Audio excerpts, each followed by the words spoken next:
বিকাশ কিছু লোকের মাঝখানে দাঁড়িয়ে গ্রামের বিকাশের কথা বলছিল। দেখো দাদা ভাইরা, যদি আমাদের গ্রামে রেল পরিষেবা চলে আসে তাহলে আমাদের কত লাভ হবে।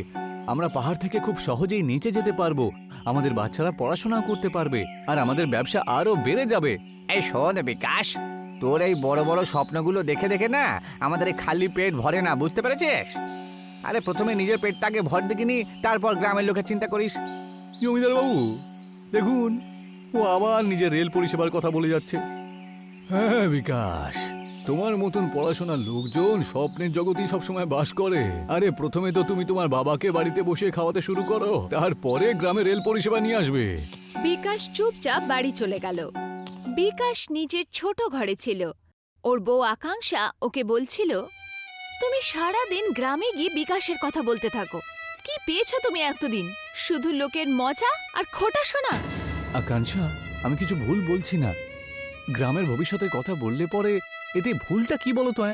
আমার তো তোমার এই বড় বড় কথায় কিছু যায় আসে না। আমি শুধু এইটুকু জানি, আমি প্রত্যেক দিন তোমার জন্য গ্রামের কথা শুনে শুনে চিন্তায় পড়ে গেছি। তখনই ওর বাবা বলদেব সেখানে এসে পৌঁছালো আর বিকাশকে বলল, বিকাশ, এইসব কতদিন চলবে? আমি আর পরিশ্রম করতে পারবো না বাবা। এই বয়সে আমার আর হাড়ে জোর নেই বাছা। বাবা, আমি বুঝতে পারছি, কিন্তু এই গ্রামটাকে পাল্টানোর একটা স্বপ্ন দেখেছি আমি। আর এই স্বপ্ন দেখে পেট ভরে না খোকা।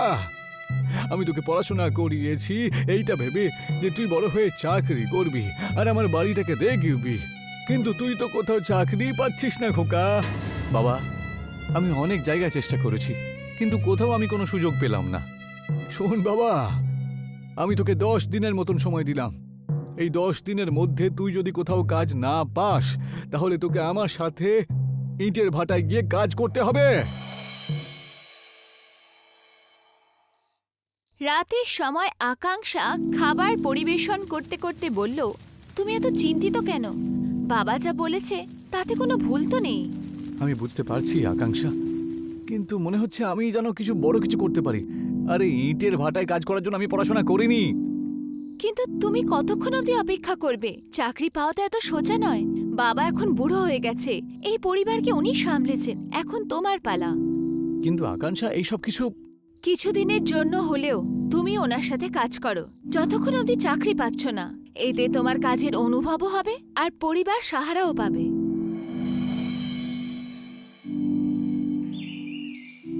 পরের দিন বিকাশ নিজের বাবা বলদেবের সাথে ভাট্টে পৌঁছালো। জমিদারের বউ অর্চনা মজদুরকে নির্দেশ দিচ্ছিল। যখনই ও বিকাশকে দেখল, ওর হাসি পেয়ে গেল। আরে, এ তো আমাদের গ্রামের বিদ্যমান মহাশয়। কি ব্যাপার বিকাশ, এখনো তোমাকে ইটের কাজ করতে হচ্ছে? সব কামই তো সম্মানজনকই হয়। এইসব কথা বলা তো তুমি খুব ভালো করে জানো, কিন্তু যখন আমি তোমায় বলেছিলাম যে নিজের বাবাকে সাহায্য করো, তখন তো তোমার এই কাজটা ছোট বলে মনে হতো। কিন্তু বিকাশ সেই কথায় কোনো মন দিল না।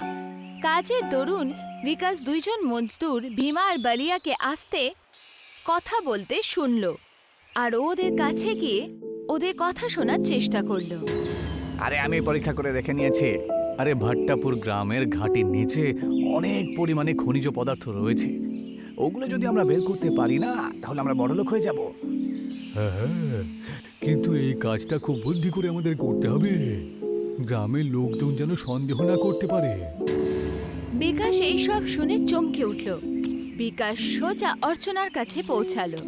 অর্চনা দেবী, আপনার সাথে আমি একটু দরকারি কথা বলতে চাই। কি হয়েছে বিকাশ? তুমি কোথাও ইট ওঠাতে ওঠাতে কোনো নতুন যোজনা তো বানাওনি? আরে এখন ঠাট্টা করার সময় নয়।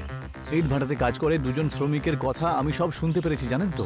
ঘাটির তলায় থাকা খনিজ পদার্থ নিয়ে কোন একটা চক্রান্ত করছিল। কি বলছো তুমি? ওদের নাম হলো ভীমা আর বালিয়া। ওরা এই গ্রামের নয়। তুমি এত বিশ্বাসের সাথে কি করে বলছো? ওদের পুরো আলোচনা আমি শুনেছি। দেখো বিকাশ, তোমার কথা মেনেও নি তো আমরা করতে কি পারবো? যদি ঘাটির নিচে খনিজ থাকে, সেটা আমাদের কোনো কাজের নয়।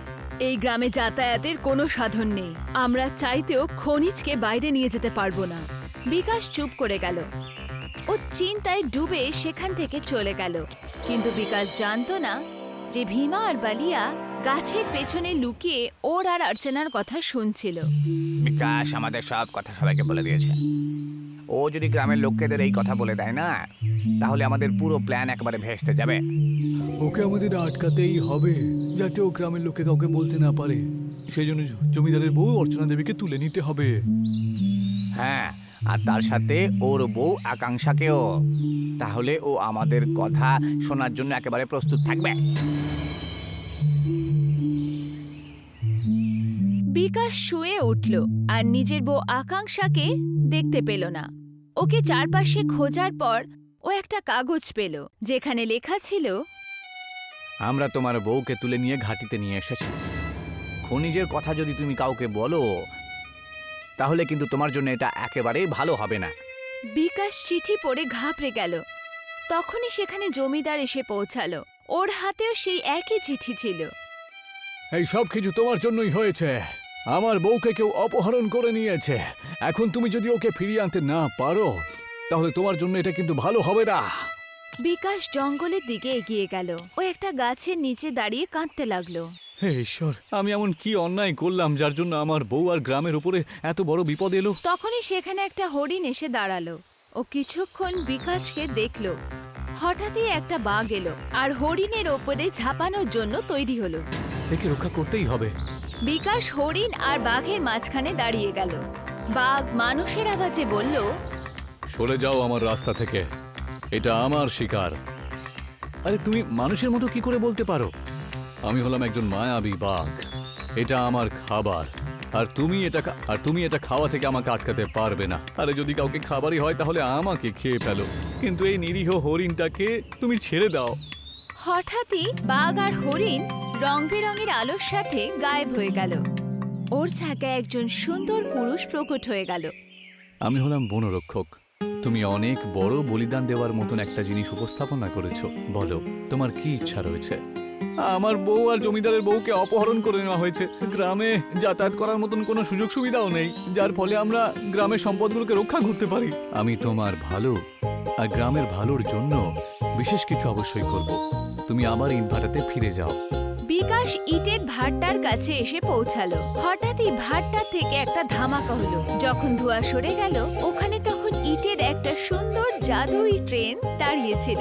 ট্রেন থেকে একটা আওয়াজ এলো, আমি জাদুই ইটের ট্রেন। আমার মালিক বিকাশ। উনি যেখানে আমাকে বলবেন আমি সেখানেই যাব। বিকাশ ট্রেনের ভেতরে গেল আর গ্রামের লোকদেরও ডাকলো। তোমরা সবাই ভেতরে যাও, এই ট্রেনটা আমাদেরকে ঘাঁটিতে নিয়ে যাবে। গ্রামবাসীরা আস্তে আস্তে ট্রেনে বসলো। বিকাশ ট্রেনকে বলল, আমাদের ঘাঁটি পর্যন্ত নিয়ে চলো। জাদুই ইটের ট্রেন গড়গড়াহাটির সাথে জঙ্গলের রাস্তা দিয়ে ঘাটির কাছে এসে পৌঁছালো।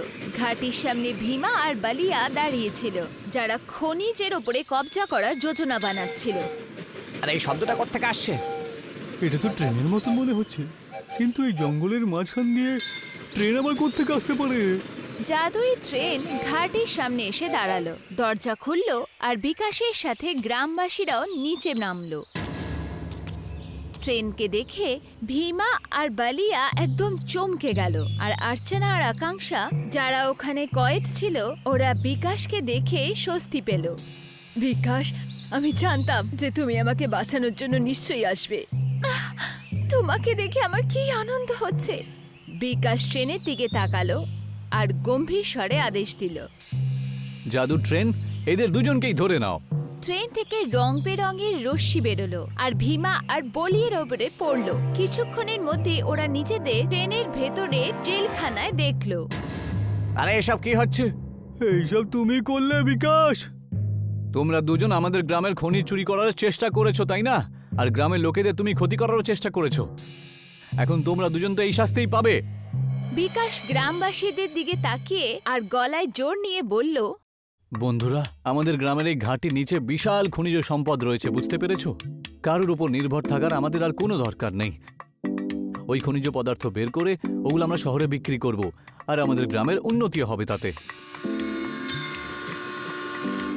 জমিদার বিকাশের দিকে এগোলো। তুমি যা বলতে তা নিয়ে সবসময় ঠাট্টা করতাম, কিন্তু আজ আমায় মানতে বাধ্য করেছো যে তুমি আমাদের গ্রামটাকে সত্যিই পাল্টানোর একটা সাহস দেখিয়েছো। বিকাশ, আমি তোমার সব সময় মজা উড়িয়েছি আর তোমার বিচারধারাকে ভুল বলেছি। আজ আমি আমার ভুল বুঝতে পেরেছি। তুমি কি আমায় ক্ষমা করবে? আরে ক্ষমা চাওয়ার কোনো দরকার নেই।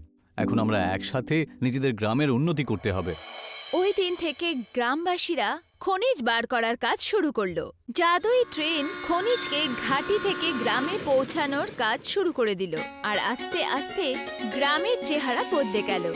যেখানে ঝুপড়ি ছিল সেখানে সুন্দর ঘর, স্কুল, হোটেল আর বাজার তৈরি হয়ে গেছিল। এখন বিকাশে গ্রামের চারদিকে খুশি আর সমৃদ্ধির পরিবেশ ছিল।